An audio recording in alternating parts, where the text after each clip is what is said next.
six pack, sit back and prepare to laugh. It's Drunk Dashers podcast. Grab a six pack, sit back and prepare to laugh. It's Drunk Dashers podcast. Grab a six pack, sit back and prepare to laugh. It's Drunk Dashers podcast. Grab a six pack, sit back and prepare to laugh. It's Drunk Dashers podcast. Sit back to the back of the back of the grab a six pack, sit back to the back of the back of the grab a six pack, sit back to the back of the back of the grab a six pack, sit back to the back of the back of the grab a six pack, sit back and prepare to laugh. It's Drunk Dashers podcast. Grab a six pack, sit back and prepare to laugh. It's Drunk Dashers podcast. Hello, ladies and gentlemen, welcome to episode 201 of the Drunk Dashers podcast. I'm your host, as always. I am Tyler. And joining me, we have our host for this week. We have the man, the myth, the legend himself. We have Sir Colonel Gables. What's up, buddy? Oh, man, I'm doing all right. Had a couple things happen to me during the span of a week. For one, I got two early birthday gifts. Nice. And one birthday gift was actually from my parents because I help them out a lot around the house since they are disabled and I have to step up and actually do a lot of stuff for them. They decided to get me a phone. So that was a really big surprise considering I'm kind of stingy when it comes to phones. I've had my same track phone now for the past couple of years. And as a matter of fact, I've had track phones, well, I'd say since like around 2008. Because I rarely used phones as they were. And the reasoning why that I've had to upgrade is because I've had my iPod Touch with a cracked screen now for literally a spider screen for the past year since I dropped it on cement, and I've had a track phone which sounds like crap for a better part of a few years. So it was about time for me to upgrade. So I ended up getting a iPhone 5S, which I am really much enjoying. I can't lie here, man. It's really awesome just to have a convenient smartphone on you so that you can look up things like comparing prices to certain products and stuff and playing little games here and there or going on to social media things while during lunches and stuff or during breaks at work. I mean, it's really convenient to the extent because before I would just be waiting until after I've gotten home, maybe turn on the computer or turn on my iPod Touch or whatever the heck and just search the internet or do whatever just to check to see what happens and stuff, but yeah, I'm really liking that. It's great because now Gables and I can send each other nudes all day instead of just in the evening. It's good perks. And also the second birthday gift, and I ended up getting just earlier on tonight, was from Tyler, who actually gifted me Rise of Iron for Destiny. It's the worst birthday gift ever. No, actually, that's not the worst birthday gift ever. But if in case you guys haven't realized and stuff, he is dead serious about finishing Destiny along with me. So we I think we talked about last week off air, but I talked Gables into finishing Destiny with me before Destiny 2 comes out. So that is gonna be a thing coming up this summer. Yeah, yes, it will be. Considering both Tyler and I have a plethora of games that we want to go through. I know personally, I want to finish up Breath of the Wild. Which, spoiler alert, I'm nearly 50 hours into this game, and I've had it for 2 weeks, and I have not finished any one of the Divine Beasts yet. Wow. And another thing is, I picked up Persona 5 last Tuesday, and I have not played a lick of it. Because I am dead set on beating Zelda before I continue on to another game. So I've got Persona 5 on my bookcase, I've got Horizon Zero Dawn, so it's like I got 3 big open world games. Well, actually, I don't know how to serve, Persona 5 is an open world game, but it's like... It's a long-ass game. It's a long-ass game. It's I know how Persona games are. This is going to be at least another 100-hour freaking game as well, you know? It's like... Yeah, that's just amazing. But when I do get to Destiny, I am going to... obviously trying to pick up the vanilla version somewhere down the line, because that's super cheap. Because the PS4 and Xbox One versions of that game are circulating anywhere between $5 to $10 for just the base copy itself. And of course, a lot of people are going to saw it off anyway, because it's like, if you don't have the collection discs or whatsoever, you're going to go ahead and You're just not even gonna bother with the regular vanilla copy anyway, so it's going to be fun. Like during the week, probably stop into GameStop one day, just pick up something. But anyway, other than that, it's like it was just a kind of like the same type of work-related things. Only we're working a little bit harder. We're trying to get things all pushed to quota stuff in my workplace, so it's been sort of difficult, but at the same time, it just feels kind of great just to go forth and just, I don't know, I just kind of am a workaholic when it comes to it, because once I get going and start doing the same routines that I know work, I just go through and I plow through them. Yeah, plowing's always good. Yeah, it is. Yeah. Well, anyway, that's pretty much me in a nutshell. How about you, Tyler? All right. I'm doing fine. It has been a long week. Finally have a night off. Bullshit with you guys. Drink some beer. I'm on my 5th beer of this beer I'm drinking. That makes sense. And I didn't realize until 4 beers in it's a 9%er, so that's good. But also joining us, we're not alone. We have a man from the deep south of the West. We have Troy. What's up, buddy? That was a missed opportunity for the transition. Speaking of plowing. Oh. This is why. No, this yeah. Is why I don't like the How's it host. going, everybody? What's the business, as they say? There you go. Yeah, no, everything's been fine here. Just freaking school, man. School. And more school, and then more school. I'm 5 weeks away from graduation right now. Just got a lot of stuff coming up. Got a lot of stuff going on. Just kind of trying to balance everything. Finish up strong. I now have 2 classes that I have a B in, which is kind of sucky, which is basically 50% of my classes right now. I have B's in. The other half I have A's in. I'm hoping that I can bring those B's back up to A's, because this week I found out that I'll be being awarded a top 5% graduate student cord to wear with my regalia during graduation. Oh, that's crazy. And I'd really rather them not decide to take that back for me if I don't get all A's. So I don't imagine they will, but that still kind of sucks. Yeah. Trying to find a job throughout all of this as well, because 3 weeks after graduation, I'm being kicked out of here, and I want to have some place to go. So yeah, it's kind of a lot of stuff to go on, a little bit of stress, but also there's a light at the end of the tunnel, and hopefully it's not a train. Yeah. Yes, that's true. This is the crazy. But yeah, no, it is a crazy train for shizzle. Yeah, but otherwise everything's cool. Definitely. Happy birthday to Gables. Hey, thank you. I recognize now that your productivity is going to go into the dirt now that you have access to a smart device at all times. Say goodbye to productivity. Your bathroom breaks are going to get longer now. Remember, don't push. It's not good for you. Just let it come naturally. Yeah. You don't have to worry about pushing once you have a cell phone, though. Like in the bathroom, it's like I don't need to push anymore. Just kind of slide. I'll just wait 20 minutes. Self slides down on its own. On Twitter. But you also though, you don't want to spend too much time on the toilet. You want to get your stuff done and get up. Oh, that's true. Because that can also be bad for you. So you gotta balance it. That weird like numbness sensation. Especially. Yeah, then you gotta sit there and wait like 10 minutes for your legs to stop doing that like pins and needle thing. You just stand in front of your toilet. I hate that. The worst part about sitting on your toilet too long. Have you ever fallen down because of that? No. No, I always just kind of like lean against the sink. The sink is directly across from my toilet, so whenever that happens, I just lean against it. And So wait. it happened to me. It wasn't because of the bathroom though. I was when I was in high school living at home, and I had a water bed. It was basically a hand-me-down water bed for my parents, but it was pretty high off the ground, like the level of it. So I would lay in the bed and I was reading, and my legs were hanging off of the bed. And so, unbeknownst to me, while this was happening, both of my legs fell asleep. But I didn't know this until I think the phone rang, or for some reason I had to get up in a hurry. So I jumped off of the bed and landed on my feet, but I had no sensation in either leg. So I immediately just collapsed, like in place, because my legs were asleep. It was an interesting experience. I'm not a big fan of moving in general.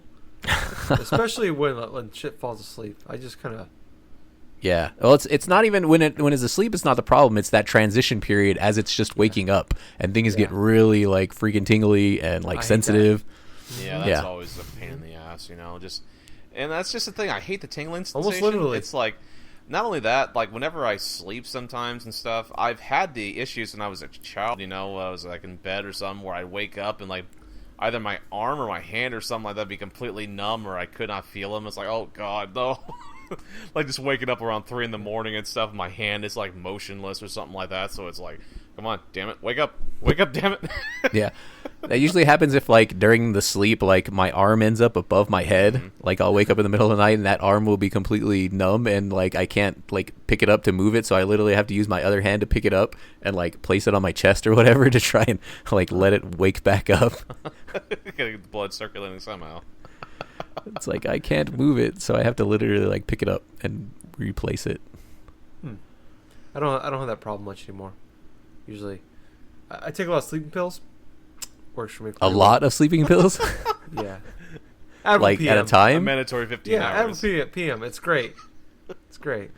I usually I have pretty bad allergies, and so usually I take Allegra in the morning and I'll take Nasacort to keep my nose clear, but also I'll usually pop a Benadryl before bed, so that helps me sleep and also helps my allergies. I don't take anything for bed. I just drank some water and then I just try to fall asleep, and I always wake up like there's some nights I'll wake up almost every hour on the hour, which sucks.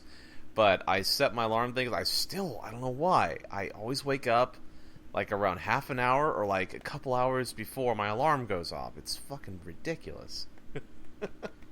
Mine's usually like minutes, like 5 minutes before my alarm goes off. I'll wake up. Too. It's the worst fucking feeling in the world. I'm so mad when I wake up like minutes before my alarm goes off. And you're just so mad you can't go back to sleep. Lost that 5 minutes. It's bullshit. It's like the most important 5 minutes of the damn day. Oh, that's true. Start your day off on the wrong foot. Sleep pills are good, kids. Take them.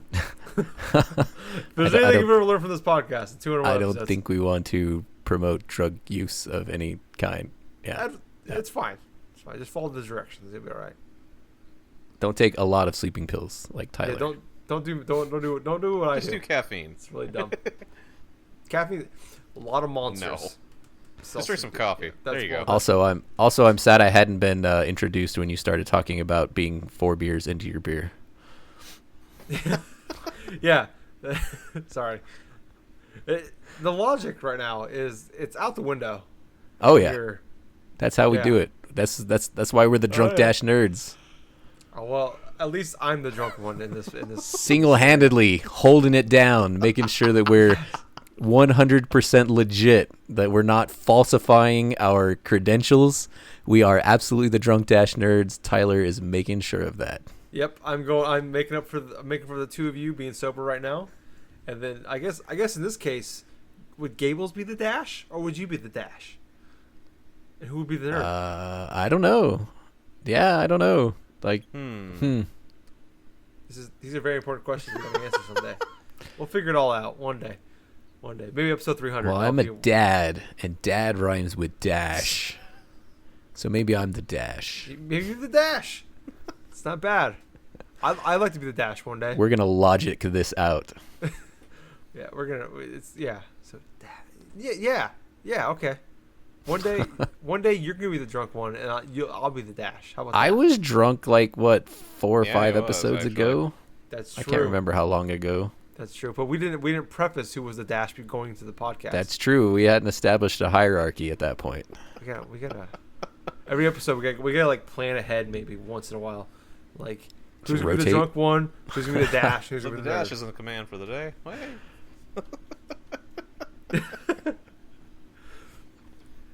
Good Anyways, times. Yeah, this is primarily a video game podcast. Also, an excuse for me to drink alcohol in large quantities. But anyways, it's been a week. We've all been playing games, I hope. So I'm curious what everybody's been playing. I'm gonna start with Troy. Are you still playing HyperDimension, or what are you playing? I am, playing HyperDimension. I don't know how much of it I've actually spent in the last week playing. I do know I've played some. Really enjoying it so far. So yeah, I mean, it's a good game. Like, it's a cool concept. The story is pretty entertaining. Like, there's a lot of good humor, a lot of really good like video game references and pop culture references.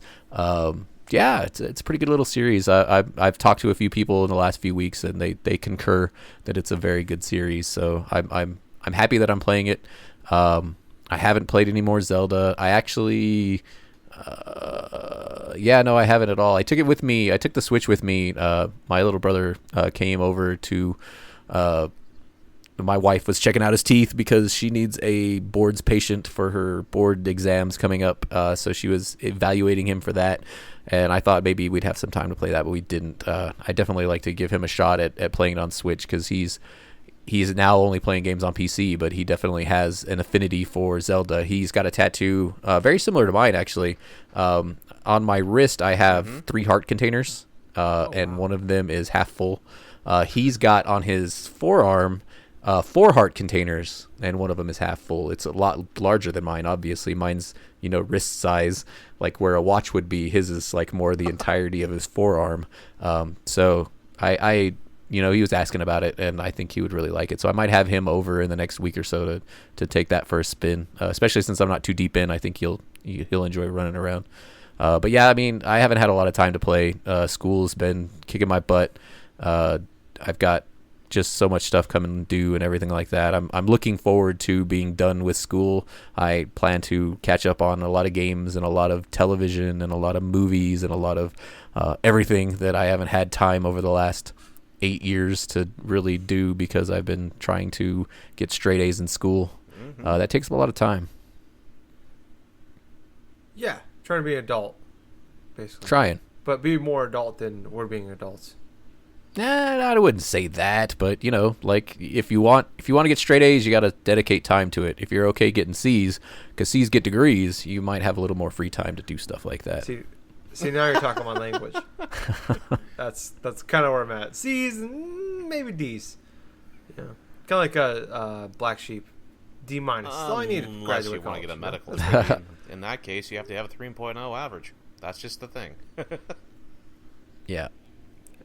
So yeah, I mean, even for the MBA program, you have to have a 3.0 average to graduate. So, but I have a 4.0 up to this point, so I could probably get away with. I think you have to have at least a C though, like to pass the class. So, if I get C's in all the other classes, I will definitely You're still definitely graduate. Get higher than C's. But that's not something that I'm interested in doing. I have a 4.0 up to this point. I would really like to finish with a 4.0, so I'm going to try all I can to get those 2 B's up to A's. Both of those classes, all of the current points are like really back heavy. Like in one of the classes, literally 80% of the points are still outstanding with only 5 weeks left of the class. So yeah, so hopefully everything comes together. It's basically a semester-long group project that's coming to a head with a written paper and a oral presentation that hopefully we'll do well in. I think I can do okay for my part, at least. That's good. Yeah.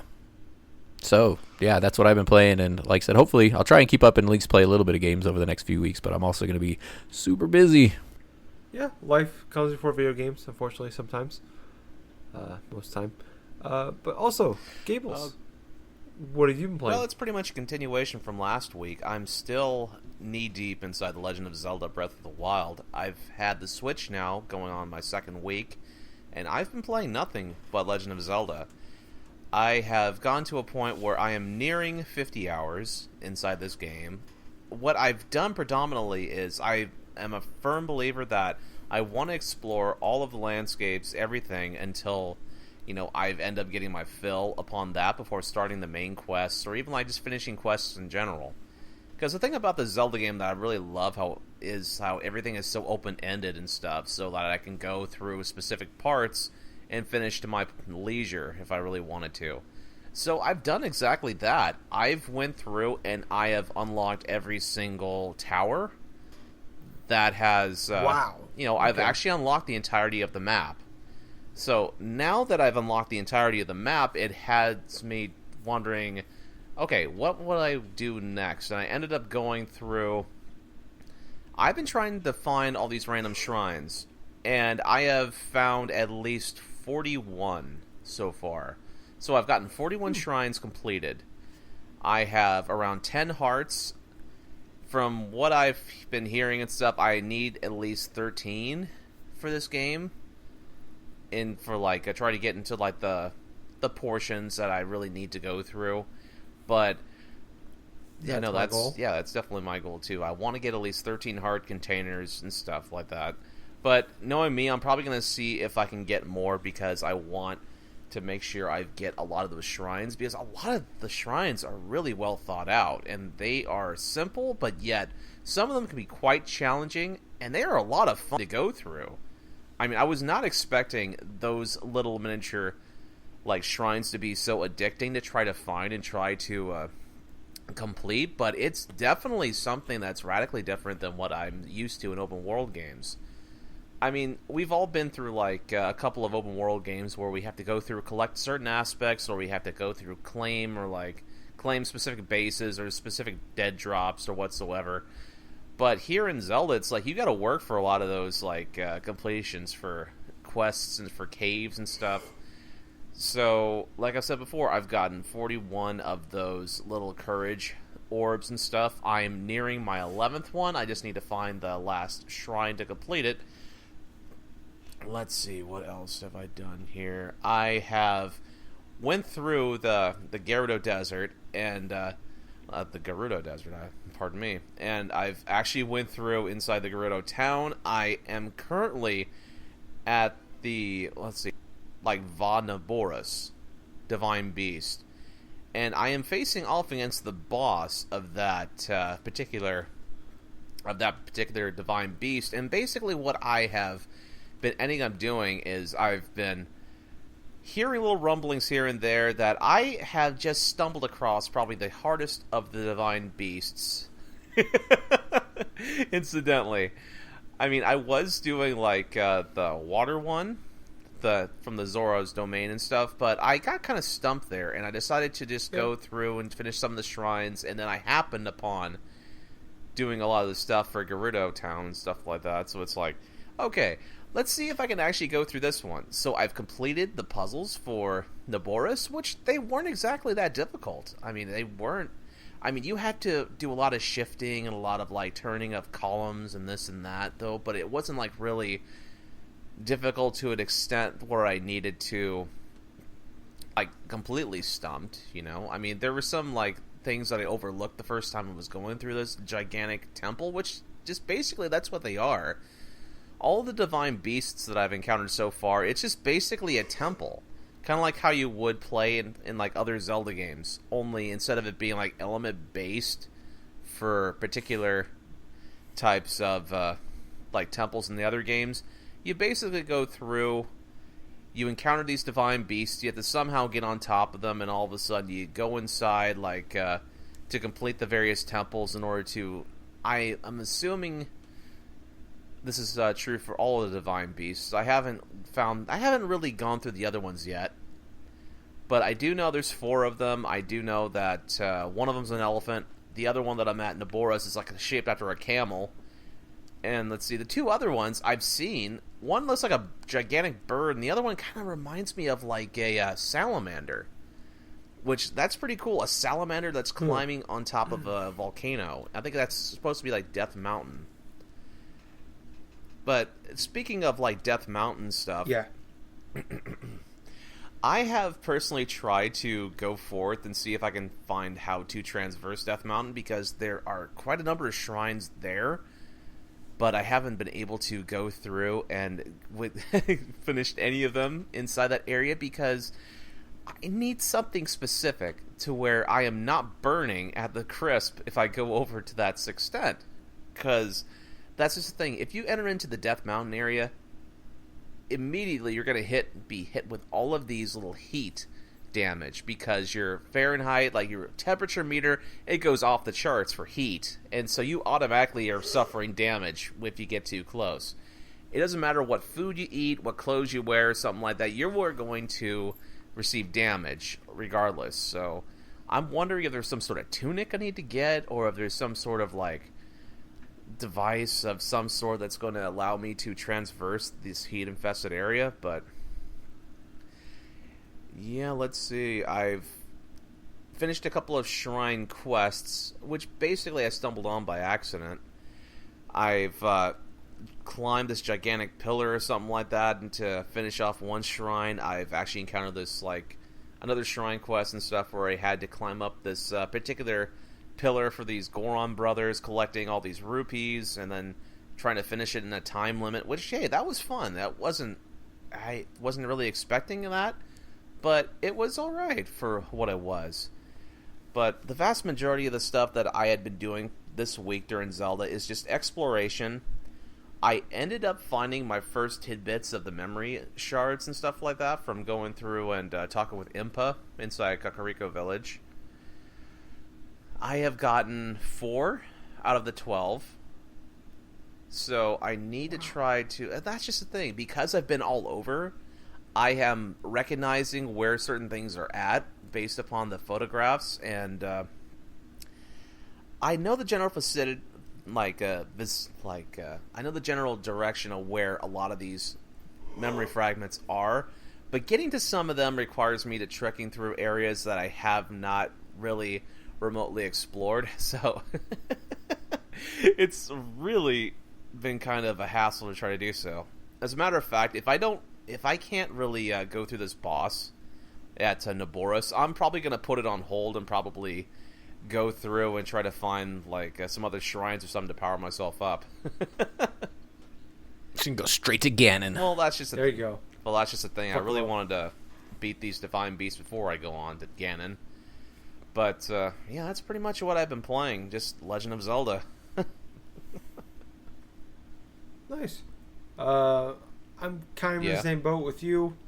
I've only put about maybe 2 or 3 hours in more though since last week. Most of that being on Sunday. I beat my second divine beast. I beat the bird. Oh, you actually beat the bird area. So like, yeah, the bird, and then I also beat the elephant, which is the Zor domain area. I can't. The bird is like with the flying people. The Rito people, I think it is. What they're called. Yeah. So I beat those 2. I've done, I think, 37 shrines now. So I've probably 4 or 5 more since last week. I'm at 12 heart containers. I'm doing the exact same thing you are, where I'm trying to go for 13 heart containers to do, without spoiling anything, accomplish the goal of winning 13 hearts. I really appreciate you not spoiling that. Yeah. But there's a reason to go to 13 There's something hearts. that I want 13 heart containers for, and I'm not going to say why. Yeah. So there's a lot of stuff about this where like like I said last week, I'm not trying to spoil the journey of the things, but I do want to I like the I know a lot of the end destinations of stuff, but I don't know the journey to get there, kind of thing. So that's kind of where I'm at. I played it for like another 40 minutes or so. Actually, throughout the rest of the week, I did a few more shrines, and then I did I've done a couple more towers, but I haven't really delved much more into it. I've just been kind of busy. And then when I have been playing games, I've probably played more Madden this week than I have Zelda more than anything else. So not a lot going on with me there. So yeah, I don't want to delve too much more into it. We talked about a lot last week. We'll probably talk about here and there over the next couple weeks or so when everybody's beating the game. The next bunch of months. I kid you not. Yeah. It may be a couple months to defeat the Legend of Zelda Breath of the Wild. Who knows, man? It's like, I don't know how far I'm going to go with this game. My plan is, and it's been my plan since the beginning, is get the 13 hearts, and then beat the 4 divine beasts, and then beat Ganon. That's my goal for the game. Because I got a shit ton of stuff to play still. But yeah, that's pretty much it for me. Let's go move on to some news. A couple things have happened over the last couple weeks. Last week we didn't really discuss any news. There wasn't really a lot anyways, but we talked about. We spent most of last week talking about Zelda and WrestleMania 200. So yeah, this first topic was definitely on last week's agenda. We just didn't get around to it. Yeah, figured best save for this week. But Destiny 2. we finally got a reveal trailer, and I'm using parentheses when I say that. It is basically, it was like a minute or so long trailer, and it was I basically. was to say, you putting quotes around reveal or trailer? Reveal, because it really the whole part really, because it wasn't much. There's no gameplay or anything. It was just Nathan Fillion being Nathan Fillion, being funny, and quirky and all that things you love about Nathan Fillion if you love Firefly. But wasn't really anything shown. It was just kind of talking about, hey, there's gonna be loot in this game, and talking about how shit's gone wrong, and basically building a reason why there's gonna be a Destiny 2. And there's gonna be an actual gameplay reveal stream, I believe on May 18th, so about a little over a month from now. I don't know if you guys have seen this trailer yet, but I am curious to. Are you guys interested? Are you excited for a Destiny 2? Not so much. I had no experience with the first one. I watched plenty of content about it. It just never really caught my attention. I mean, hopefully they kind of learned a lot from the first one. Maybe this one might actually pull me in. I don't know. Hopefully there's more story content than was available in the first one, especially early on. But yeah, I mean, I'm not super psyched about it. I mean, it's cool. Like, more games are better than less games, but Destiny wasn't anything that really caught my attention to begin with. Yeah. So I'll let you guys talk on it. What about you? I'm on the mind of wanting to see more before I initially decide, because if for some odd reason stuff it's the same gameplay that the original Destiny had, which it's not. No, it's not really that bad and stuff. I really like the gameplay of the original Destiny. It's just the content of the story and the missions themselves got kind of boring and repetitive after a certain extent. That it wasn't really initially addressed until the expansion packs after the original game release, you know. So with like Mark of the Wolves and stuff like that, or like Taken King and stuff, it really wasn't until like a year after the game released, Destiny, that we really started to see something substantial to where it improved the quality of the experience of the game itself.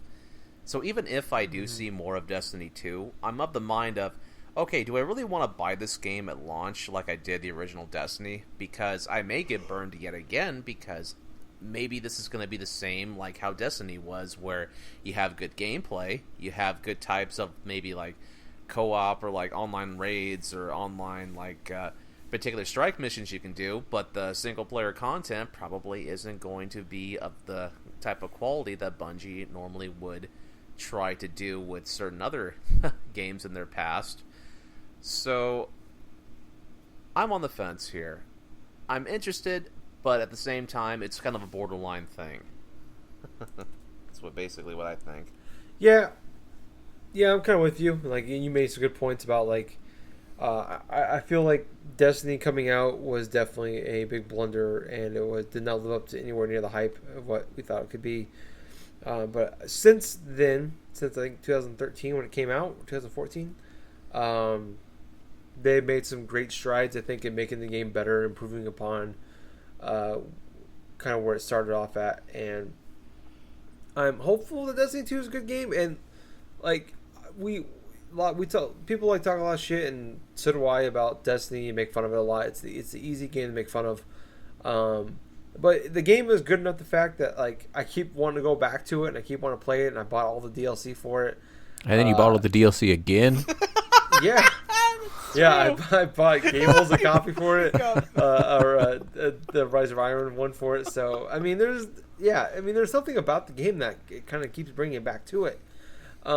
And the comment when this Destiny 2 trailer came out, it was kind of the way everybody went. But everybody said, "Oh, it looks like they're trying to copy the Borderlands formula," and basically just like, we're funny now. You know, this is a funny, quirky first-person shooter game, which Borderlands, and Borderlands is great. And you can argue that maybe outside the gameplay, Borderlands does all that stuff better. It does. I liked what Taken King did. It was funny. I was interested in where they're going with it, but definitely, I mean, I'd rather play a Borderlands game before I play a Destiny game. But yeah, I'm just kind of I'm hopeful like you are. Like, I think the big thing is the story part of it, and make sure the side quests are actually like real side quests, and there's more than 3 areas in the game, in the main game, and then like with the expansions, I think there was eventually 4, but don't make me do the same area over and over again. So that's.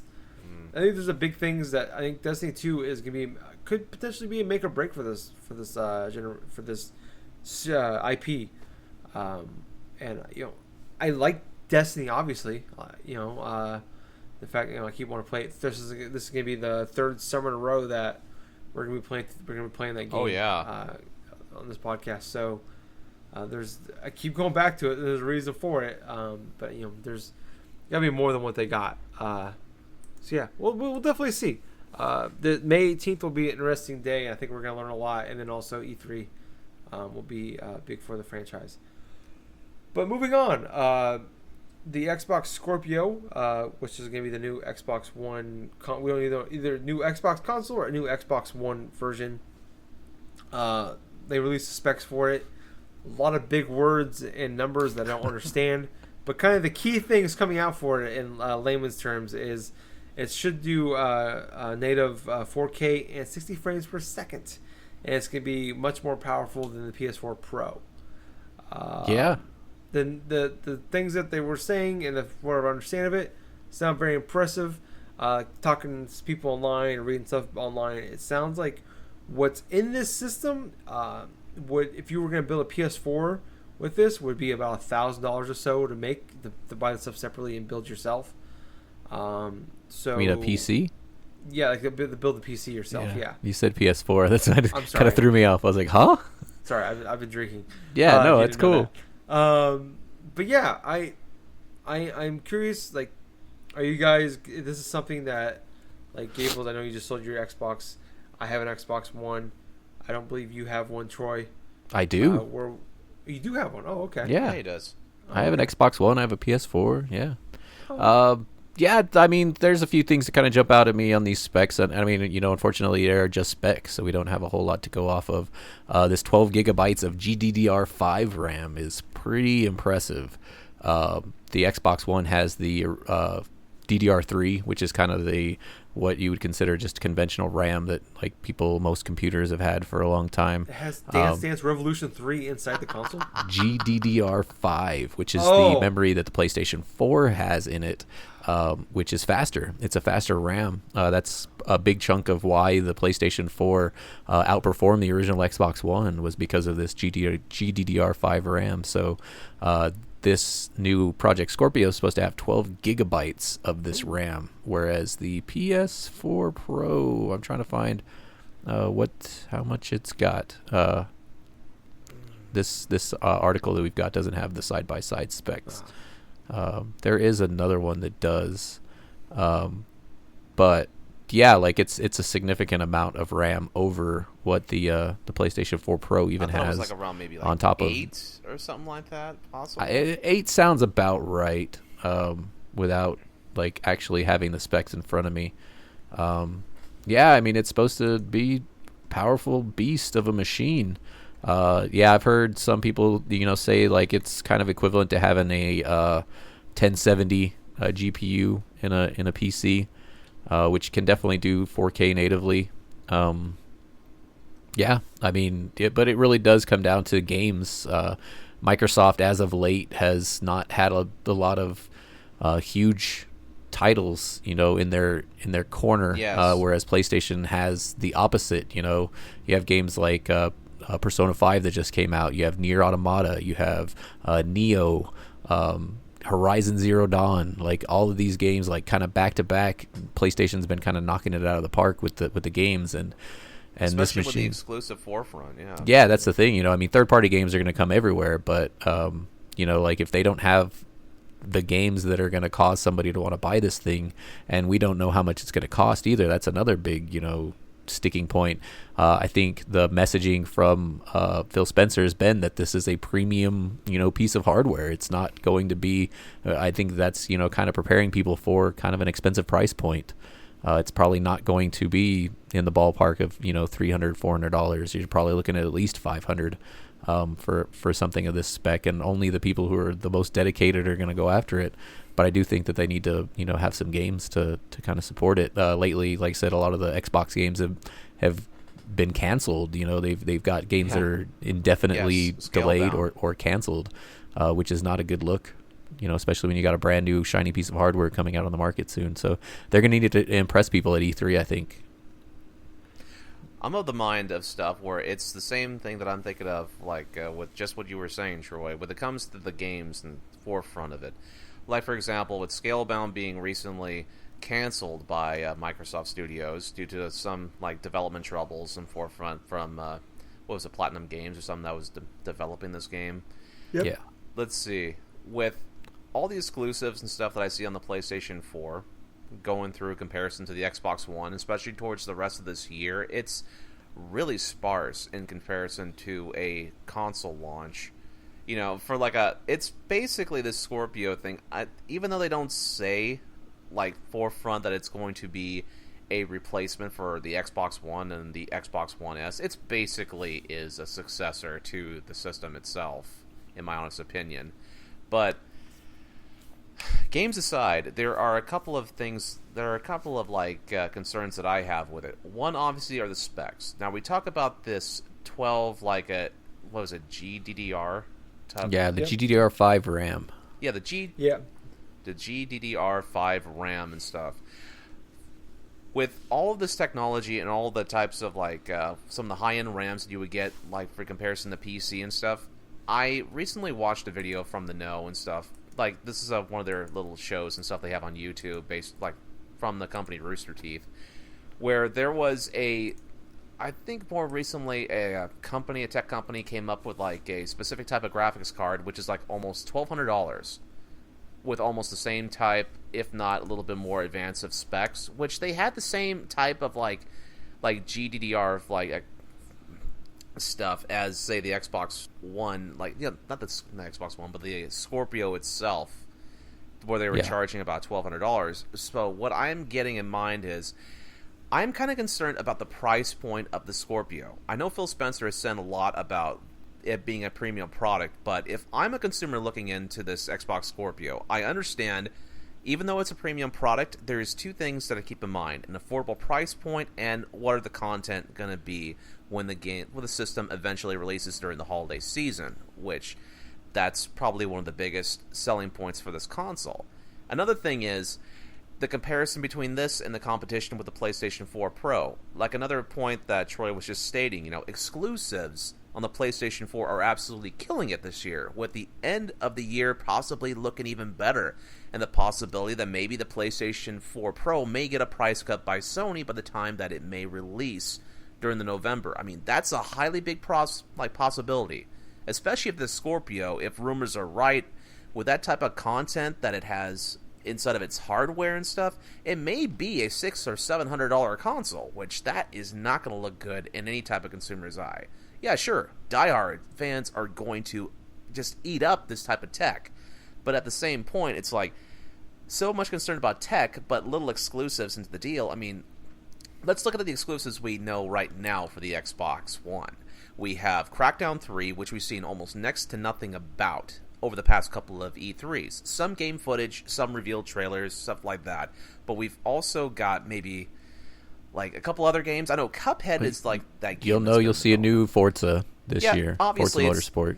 Obviously, they've even talked about it over the past week about showcasing new Forza and these type of specs, which I bet looks absolutely amazing with what type of set things that they got set up. So the Digital Foundry is the one, first of all, we haven't said that they worked in conjunction with to get all these specs out. So Digital Foundry is kind of Eurogamer's arm that kind of breaks all these consoles down and tests them and all that.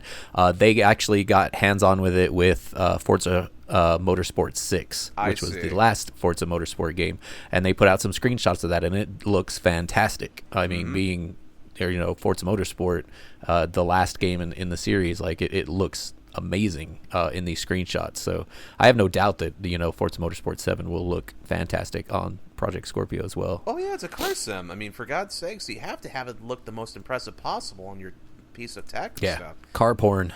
Car games are an excellent example of showcasing the power of a console. I mean, hell, Sony does it it's Gran been doing Turismo it for over was a couple decades now with Gran Turismo. I mean, hell, Yep. Microsoft has their own car game in Forza. It's fuck. So That as somebody who has always loved the Gran Turismo series, Forza has surpassed Gran Turismo. So I mean, highly it is accept that as a fact right now. It helps that you get one more than once a decade too. Oh yeah, no that's true too. I mean, they have now passed Gran Turismo. There have been 6 Gran Turismos, and that goes back to the mid '90s on PlayStation 1. Oh yeah. Forza started significantly later, and the 7th one is about to be out this year.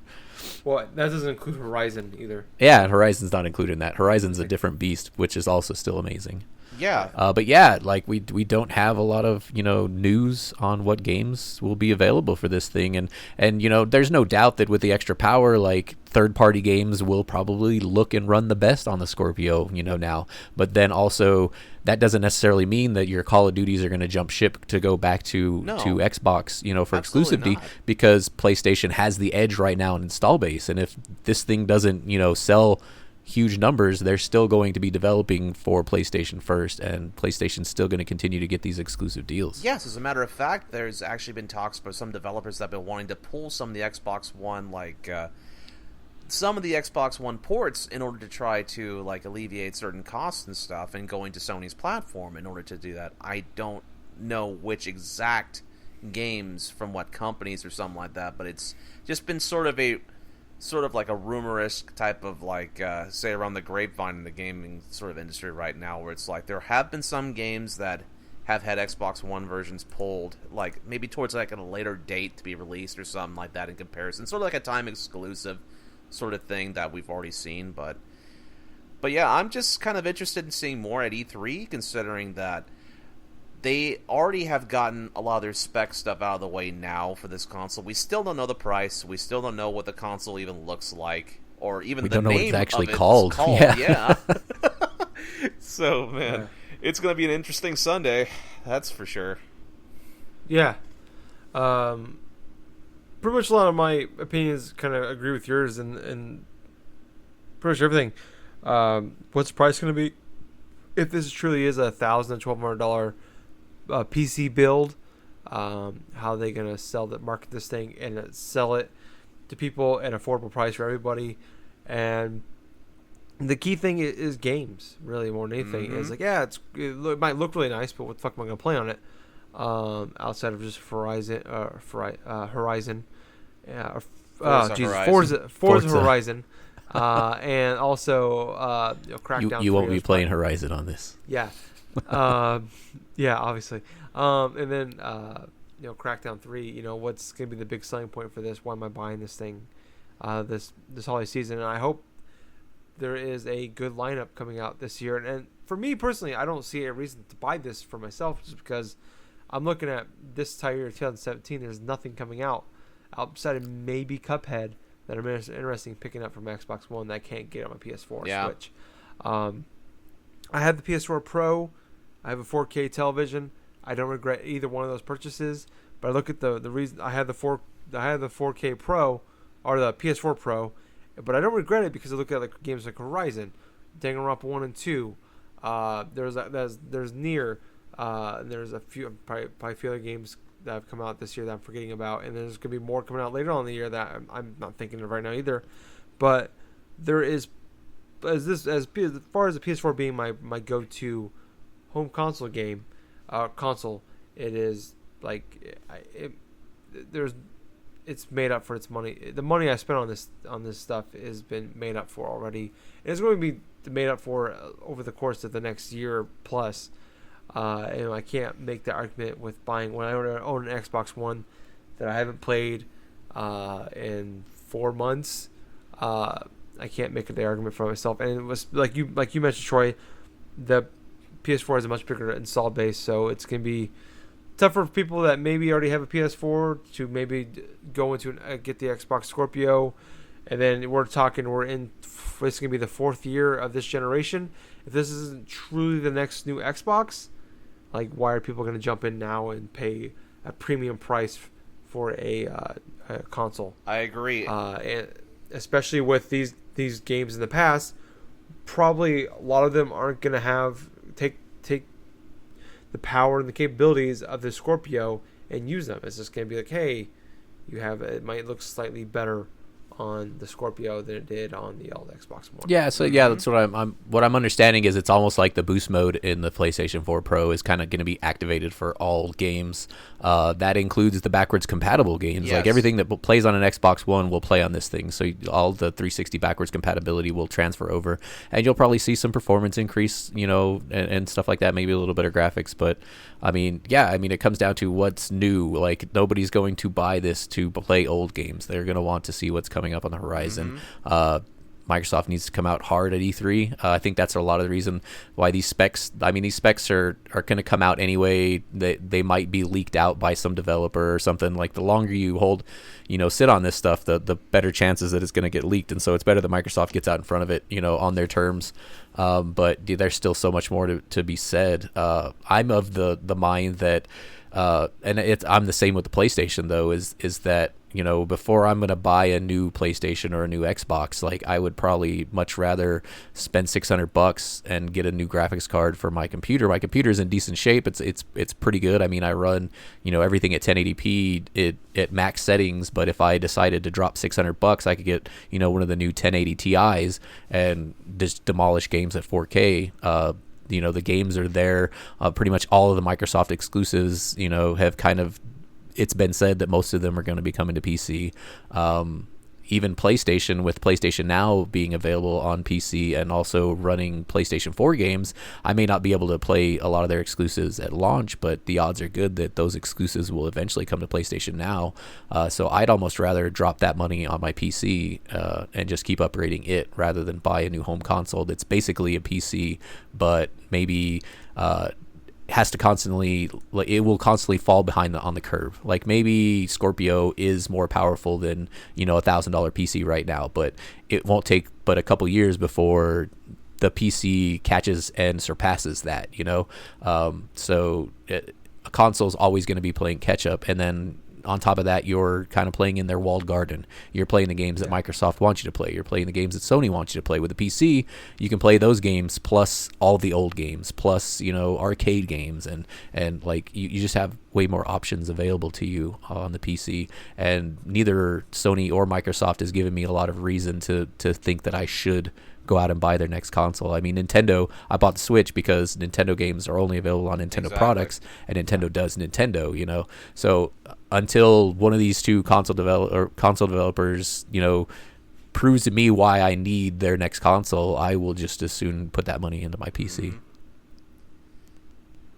Yeah, definitely. I mean, I kind of like a 4K Blu-ray player, but at this point, I can buy an Xbox One S, for $200 and get a 4K Blu-ray player out of it. So, yeah, definitely. And like someone like me that does, I only care about playing home console games, and I only care about playing games on PC or PC. That's why to me it's worth the Pro is worth the money. I was going to get a 4K TV soon. It made sense to get a 4K system. And absolutely. Yeah, I mean, if you've got a 4K TV, you want to be able to utilize that. The cable's probably not cutting it. Yeah, and definitely. And just games like what I played Resident Evil 7 and just playing the Horizon have definitely been worth the money in that sense. But we're going to move on to, I think, possibly our last topic of the day. Persona 5, Gables was talking about earlier. After the game came out this past Tuesday, Atlus came out with some policies for the streaming of the game. I guess if you're on the PS4, you can't stream at all while playing or taking any screenshots. But they also came out and talked about some more policies and fairly strict ones about streaming the game. A couple of the big ones coming out is you can't stream any more than 90 minutes straight with the game. Also, anything past 7/7 of the game. I believe the game starts in it's early April. It's like 4/1 or 4/2. Yeah, that's because of the beginning of the Japanese school year and stuff. So apparently you can't stream past the date of July 7th. Yep. And it probably has something to do with story-related issues, obviously. Probably some sort of major twist or something, because inside these Persona games, it's the games don't really start getting going until possibly around the couple 10, 15 hours or so. Yeah. Not really. Yeah, I mean, this is the whole thing. They set it up so the PlayStation 4 streaming thing sometimes when you stream for your PlayStation 4, like there's certain scenes that are blocked. So if you're streaming out to Twitch, it's like, oh, this scene is blocked, but then it'll come back in once the gameplay picks up. They've just shut down that functionality completely for this game, so you can't stream directly from your PlayStation 4. So in order to stream it, you need something like a capture card and everything like that, which is, I mean, if you're into streaming, you have probably invested that money. I personally, I'm looking at my capture card right now, so I would have the capability to stream this game. But the thing about that is that now they've also put out that they will be putting copyright strikes on YouTube videos and a lot of that stuff. So their content won't exist on the internet for very long if you don't have a place to host that. Twitch is going to be taking them down because Atlus wants it to happen. YouTube will do the same. So yeah, like it's pretty much, if you don't follow these guidelines and you don't have your own platform to host your videos, they won't live very long on the internet. Yeah. Yes, that's very true too. From what I've understood and stuff like that, 90 minutes is definitely the limit that you can do, possibly at the time. But with this whole elements here from Atlus and just basically doing an embargo on any type of person going through and streaming, at the point I understand from a business perspective they don't want the single player of their game to be really spoiled, as Persona is definitely the type of game where there's a lot of content inside the story and a lot of things where an outsider looking in, you could get potentially spoiled upon going through this particular types of the story bits, and there's a lot of twists and turns that happen inside random segments too of those type of games. At the same time, I really kind of wish that this wasn't really a moral gray area, because it's sure, it's technically Atlus can do this. They can basically go through and just put down strikes or something like that, or possibly impose sort of injunctions for people to pay a specific fine, possibly, if they choose to do so. But I mean, personally, this is just a lot of this fan service, obviously, when it comes to promoting their game with this free publicity from other Let's Players, streamers, and stuff like that make pretty much a living off of advertising and just playing through some of their favorite games and putting them up, uploading them online. I mean, sure, it's money out of their pockets, but the people who do the YouTube Let's Plays, the Twitch streams and stuff like that. But at the same point, it's what I was saying earlier, it's this whole concept of doing the Let's Plays, doing the Twitch streams, and doing the showcase upon single player games. It's still within a moral gray area because of all the issues in terms of copyright stuff. I mean, Nintendo's obviously a very heavy hitter when it comes to their content being on the internet for anyone other than themselves. I mean, hell, look at their content ID tags for things for fair on YouTube. I mean, that is just horrendous, to an extent where you have people like Jim Sterling who just do random copyright things of all sorts of things jammed into one video so that they try to neutralize each other for their freaking monetization money. But yeah, you know what? I understand where Atlus is coming from, but at the same time, I think it's a really big dick move from the people who just want to go through and share the game experiences with everyone else looking in. There will be people who just look at this game, it's hey, you know what? I'm not going to play this game, but I do want to see one of my favorite Let's Players play through it because I'm genuinely interested in what's going to be happening, Yeah, and especially with the game that's been out in Japan since September. Yeah, and they had the same type of embargoes, too, inside Japan. I mean, it wasn't just exclusive. Yeah. The only reason why we didn't talk about it, or any gamer really paid too much attention to it, is because of the fact that we weren't hearing too much of the leaks outside of Japan from the U.S., and also it's well, let's just basically face it here, the American game industry and stuff like that, we do care about other game industry stuff like that, but when it comes to particular embargoes and stuff, a lot of the U.S. media stuff was just very silent upon that issue that was occurring in Japan. Well, yeah, and I think... Go ahead, Troy. I was going to say, it would be easy enough to assume that the reason why those restrictions were in place when it was in Japan was because it hadn't been released worldwide yet, and they didn't want those spoilers to get out. But now that it's got a worldwide release, the fact that these restrictions are still in place is kind of the issue. Yeah, that's what's confusing about it too. You know? That's exactly what I was going to say, what Troy said. But my bad. no, you're right, buddy. Yeah, great minds think alike, I guess. You can take that either as an insult or a compliment. I will take it as a compliment. All right, thank you. I feel much better about myself.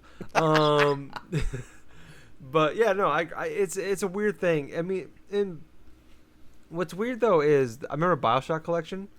Didn't allow any streaming for theirs. You can stream it. They didn't have any rules against it, but you couldn't do it directly through the PS4, Xbox One. You had to have like a capture card or something to do it. It was a really weird situation with 3 remastered games, but there wasn't any big thing behind it. But yeah, it's definitely.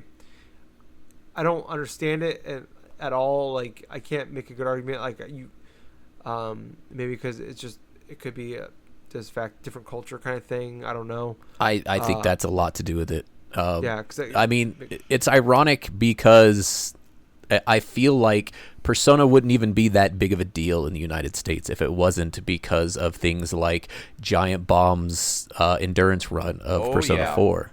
Like that was hugely popular, and I think that probably had a huge impact on the popularity of this series in America. So, it's almost as if if it wasn't for the fact that people were streaming their games prior, there wouldn't even be an interest for their games as much outside of like a niche market. So the fact that Persona 5 has come out to be such a huge hit, it can probably, I mean, I don't know if there's any hard numbers that can back it up, but I believe in my heart that it probably is heavily influenced by streamers, like giving exposure to the game series in the earlier, days of it. Oh, exactly. Yeah, especially now in the day of the internet, it's like for these smaller niche games, the word of mouth and the internet is huge. Yep. Especially a game like I think Persona 5, where it's not a Call of Duty, it's not a Horizon, it's not a Resident Evil 7, it's not this big AAA franchise that we know. Oh yeah. Especially that the more out there, especially this YouTube culture that we have, you would think you want as much publicity out there for the game as possible. Go ahead. Well, a good example of that is a game that's released over the past year with Nier Automata. Let's look at this, for example. The game has gotten glowing reviews across the Game Critics board, but it's a niche type of game. Same thing with Neo, because of the developers, like Team Ninja and stuff, haven't really produced like a lot of like great games over the past like 5 years. So the thing about those games that I've really relished and really grew upon is basically their exposure from streams, from other types of Let's Players that basically do the free advertising for the game developer and going through and just showcasing these games and why those games decided to be bigger and possibly Game of the Year contenders in this already crowded Game of the Year contenders already. No doubt. Yeah, I mean, it just feels like it, and it's Japan doing Japan. Yep. I mean, that's the same reason why we're constantly kind of shaking our heads at Nintendo. Like they're Japanese, they're a Japanese company, and especially with Nintendo, as opposed to like a Sony. Sony has Sony Computer Entertainment America. I think they've actually changed it, but Sony Computer Interactive Entertainment, I think, is what it's called now. But it's the American branch of Sony's gaming division, but they are an independent company. They make their own decisions about their promotion and what games come out and all of that stuff. But Nintendo of America is literally just a figurehead for Nintendo Japan. Like Nintendo America doesn't make their own decisions. Japan calls the shots. Yep. And that's just they're reluctant to relinquish that control. And I feel like this is something that's similar. In the same kind of vein as that. Like they feel like they want to control their message, they want to control everything about the game, and it's unfortunate because I think that history has proven that their way of thinking is archaic and it doesn't necessarily work. But there's not a lot you can do. Yeah, it's kind of the same thing, but like in different, almost the opposite circumstances. Where it's like a few weeks ago we were talking about Outlast 2 in Australia. Yep. Australia blocking Outlast 2 before they changed some things about the game to get to Australia. Kind of the same idea, but opposite sides of the fence in that sense, where it's a country that's blocking the game, not the company blocking the game from the internet and that stuff. I mean it's the culture thing, but obviously it's annoying and it's a frustrating thing, and I don't really understand it because someone like me that doesn't know much about the Persona 5 games, never had a lot of interest in it. Like it could stop someone from me like checking things out to find the game interesting. But at the same point, I'll make this argument that I am now more interested in Persona series more now this week than I have ever been in my entire life. Like I've read more and I've listened more and everything about Persona than I have ever this week alone in my entire life. So it looks dope as hell. One positive there. It'll make you interested in Japanese RPGs again. That's what I'll say. It looks dope as hell. I can't wait to play it. Yeah. I think I'll probably end up playing Persona 4 Golden first, but it looks amazing. The art style looks amazing. Yeah, it could be a sweet summer game for me. So. Oh, most definitely. I mean, that's the type of game where you need honest to God investment. You have to dedicate at least a month to try to beat a game like that. I mean, that's the case that happened with me with Persona 4 Golden, and I played over 100 hours, gone through the main campaign of that thing. You know, I got everything all leveled up and stuff, and I beat that game over 100 hours. It was 104 last time I checked. Shit. I didn't even do a lot of the side quests either, you know? That could be a sweet summer game in 2019 for me then. After I forced Gables to play Destiny 2 with me. Yeah, of course. Yeah. But anyways, you know what? I think that might wrap up the show for the week for us. But I do want to thank everybody for listening to us this week. If you do like the show and you want to hear more from us, we're on Facebook. We have a page and group. It is Drunk Dash Nerds on there. So like and join us on there. On Twitter, we are at Drunk Nerds Pod. So follow us on there. It's a good place to go if you want to know when the episodes are going up right away. And then also on YouTube, we are up there, Drunk Nerds Podcast. So subscribe to us on there. The podcast goes there as well. If you do watch us on there, just click the like button, the thumbs up button. We like that. It's great for us. Helps us get more views. And also, if you're not listening to us on there, we're on iTunes. Or if you're listening to us on there, we're on iTunes if it's better for you. Go on there if you like our show. Give us a review. Preferably 5 stars. 4 is fine as well. 3 or less. Maybe keep your opinion to yourself. Yeah, keep it to yourself or you're lying. You're going to give us a 5. Whatever. You know? If 3 or less, fake news. Fake news. Yeah. Also on Twitch, we're Drunk Nerds Podcast. So follow us on there. Follow us there. You can watch us not stream Persona 5. Yeah. You know what? We don't really stream on there much, but I might buy Persona 5 and just play it all through on there. Just get our account blocked. You just won't be able to put it on video on demand. I bet you. I don't know if they could stop a stream in progress, but as long as you don't have it set up so it saves the archive, you might be all right. They did have. I remember Jake having issues playing Shadow of Mordor because he had it like 3 days before release, and he tried streaming it. He had a lot of people, and all of a sudden they disbanded his account right in the middle of playing it. I can see him doing something like that though, but that's before release. Yeah, that's true. Well, that's a tough one. I mean, they'd have to be sitting there like monitoring how long you've been playing, and then like flip the switch at 90 minutes. That would be kind of crazy. Stuff that constantly goes into effect with stuff like that. Well, we at least know we have 2 viewers when we live stream it. We'll have Atlus and the government. So. There you go. The Twitch moderators and Atlus sitting there with their stopwatches. Yep. So 91 minutes. 90 minutes, 5 seconds. Shut it down. 30-day suspension. That's what I'll do. What I'll do is I'll buy the game and just start the stream, and then I'll just put on the main menu and I'll just leave it there. 91 minutes. See what happens. You probably wouldn't get shut down after 90 minutes. I think they want 90 minutes of gameplay. I'll just turn the game on. I'll start the game and I won't do anything. Too bad it doesn't autoplay itself like everything. Fuck.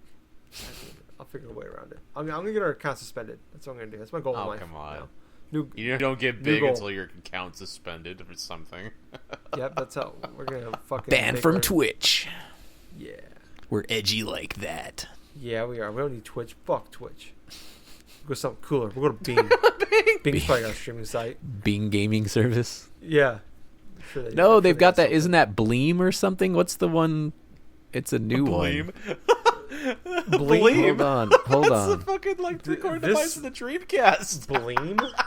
What's it called? I am interested in Bleam. I'm looking up Bleam right now. It's not Bleam. What is it? We'll Hold make on. you Hold stream on. great again. Bleam is to transmit or send data. There's an Urban Dictionary for Bleam. Yeah, don't do that. Nope, doing it. The Don't state of do tripping that. One's sneakers off of Beam. Okay, Bleam, That's the what state it of is. It's tripping one's Beam. Sneakers off on any powerful, colorful hallucinogen. I'm Oh going my for Bleam, guys. goodness. You want to Bleam it up? It's Beam. That's Microsoft's one. It's actually being built into the Xbox. Bleam me up, Scotty. Yeah, I was close. I just added an extra letter. I'm more in favor of Bleam than I am Beam. Yeah, There you go, that's a missed Beam Pro. opportunity. It is. Fucked up. Way to go, Xbox. You fucked that up too. Just Yeah. like the Scorpio. Yeah, Sons of bitches. it's one of those things. Yeah, though. Yeah, Beam is Microsoft's gaming streaming service. That would be the Bing equivalent to Twitch. Facebook gaming, like you'll be able to stream to Facebook. I got mixed feelings about that. Like I don't think my grandma wants to watch me play video games, so I'm not thinking that's the perfect platform for me. At least on Twitch, Yeah. like they're gamers looking for game players. On Facebook, I've got my aunt and grandma and people that don't give a damn about video games. That's the thing about me too. It's like I'm at the extent and stuff when it comes to like uploading content on the YouTube. If it's not like anything other than the podcast that we're doing, I'd rather have something kind of unique gaming related instead of like having the typical let's play this or do that stuff, because we can't. It's been so overdone, a lot of the let's plays and a lot of everything else, that having like original content of some sort may be a better option if we were to go that route. Yeah, that takes a lot of creative thinking. It does. It's a lot easier to plug in a game and just That's play very it. true too. If you're smart about the game you pick, though, if it's a game that not a lot of people are out there streaming, I mean, if you're streaming yourself playing Overwatch, you're probably not going to get a lot of attention. But if you're playing something that's, a little more rare. When I was playing Luigi's Mansion, that one got a lot of attention. That's pretty cool. Because not a lot of people stream Luigi's Mansion. Yeah, there you go. Or Persona 5, 92 minutes in. There you go. Or Bleam. Stream yourself. Yeah, stream on Bleam. Catch me on Bleam, Drunk Nerds Pod. You can I was trying to think, idolize me on that. I was trying to think of another word for like follow, subscribe, just something off the wall. What was it? A hallucinogen? Yes. You can do something about hallucinogens. You can hallucinate me. You can on hallucinate Bleam. while you're playing Persona 5 on Twitch. There you go. Drop some acid and watch me play I'm Persona freaking 5. out, man. Drunk Dashers, we're going to become our own fucking street drug. That's what we're going to do. We're going to drop some Bleam, play some Persona 5 for 98 minutes. Get at me, Atlus. Get at me. I had 6 hits of Drunk Dashers podcast today. Freaking out, and gonna be good times. We're gonna have our own sub things of fucking Drunk Dashers. We're gonna have fucking Gables is gonna be his own drunk. I'm excited for this. I'm excited. I'm all excited for this. Anyways, I don't know what the fuck just happened in the last 5 minutes. But anyways, Bleam sounds amazing. It was all about Bleam. All Episode about that 300. Bleam. We're gonna Bleam. 201. That's We're what- going to that's have the what- fucking Ganon Bleam. 201. All about that Bleam. Oh yeah. Bleam Ganon. I think that's the 4th divine beast. The fourth divine beast, Bleam Ganon. Bleam Yep. Canada. Bleam kid, there we go. Bleam it on the right. rain. No? Yeah? Little Milli Vanilli I reference? Yeah. got the reference. You guys are a little too young for that, huh? I know what Milli Vanilli is. I'll even sing the song. Bleam it on the rain. Yeah, yeah. Oh, there goes our audience. We gained. Dude, Milli they were Vanilli gone fans. 10 We lost minutes everybody ago. else. Like, nobody's listening to this right now. It's true. It's probably just us. And then Prove me Justin. wrong. Prove me wrong. Somebody who's listening to this right now, comment on the video in YouTube or send us a message on Facebook. Just Bleam it on the rain. Just put that yeah, in the just comments. yeah. Let us know. Let us know you're still listening. Yeah, we love you if you would. I'll send you Gables' credit card number. Oh, no.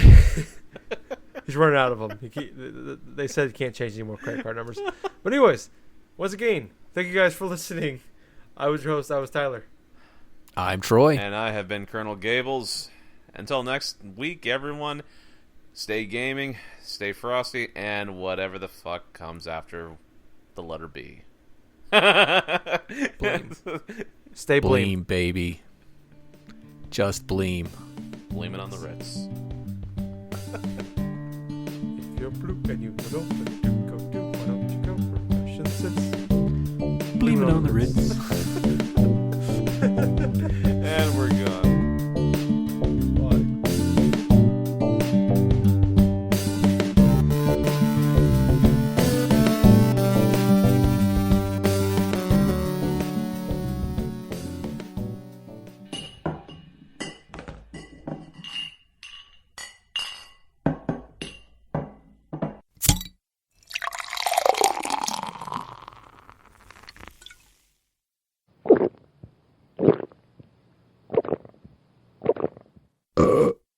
Excuse me. You too many beers there. Anyways, we're on iTunes now, so go on there, check us out, and if you like us, leave us a review, and we'll even shout you out. And Jack will send you his credit card number.